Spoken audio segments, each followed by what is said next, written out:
الفضل YouTube channel میں آپ کا استقبال ہے۔ اس چینل پر روزانہ قرآن پاک کی ایک آیت تلاوت مع ترجمہ اور مختصر تشریح پیش کی جا رہی ہے۔ ویڈیو اپلوڈ ہونے پر نوٹیفیکیشن پانے کے لیے اس چینل کو سبسکرائب کریں اور بیل آئیکن ضرور دبائیں۔ السلام علیکم ورحمۃ اللہ وبرکاتہ۔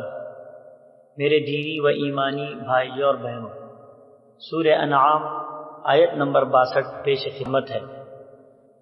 اعوذ باللہ من الشیطان الرجیم ثم ردوا الى اللہ مولاهم الحق الا له الحکم وهو اسرع الحاسبین۔ پھر سب اپنے مالک حقیقی کے پاس لائے جائیں گے۔ خوب سن لو، فیصلہ اللہ ہی کا ہوگا اور وہ بہت جلد حساب لے گا۔ حضرات، آیت میں ردو کا لفظ استعمال ہوا ہے، یعنی لوٹائے جائیں گے۔ بعض مفسرین نے اس کا مطلب یہ بیان کیا ہے کہ روح قبض کرنے کے بعد فرشتے اللہ کی بارگاہ میں لوٹ جاتے ہیں۔ بعض مفسرین نے اس کا مطلب یہ لکھا ہے کہ سب لوگ حشر کے بعد اللہ کی بارگاہ میں لوٹائے جائیں گے، یعنی اللہ کے دربار میں پیش کیے جائیں گے اور پھر وہ سب فیصلہ فرمائے گا۔ خلاصہ یہ ہے کہ سب لوگ اپنے مولائے حقیقی کے پاس لوٹائے جائیں گے۔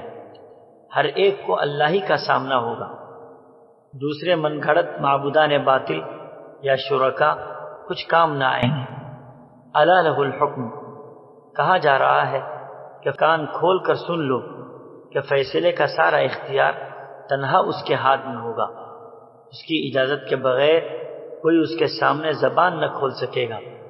وَهُوَ أَسْرَعُ الْحَاسِبِينَ، اللہ کو لمبے چوڑے حساب کتاب میں کوئی زحمت پیش نہ آئے گی یا اس میں کوئی بڑا زمانہ صرف ہو جائے گا، ایسا نہیں ہوگا، بلکہ وہ سارا حساب ایک لمحے میں سب کے سامنے رکھ دے گا۔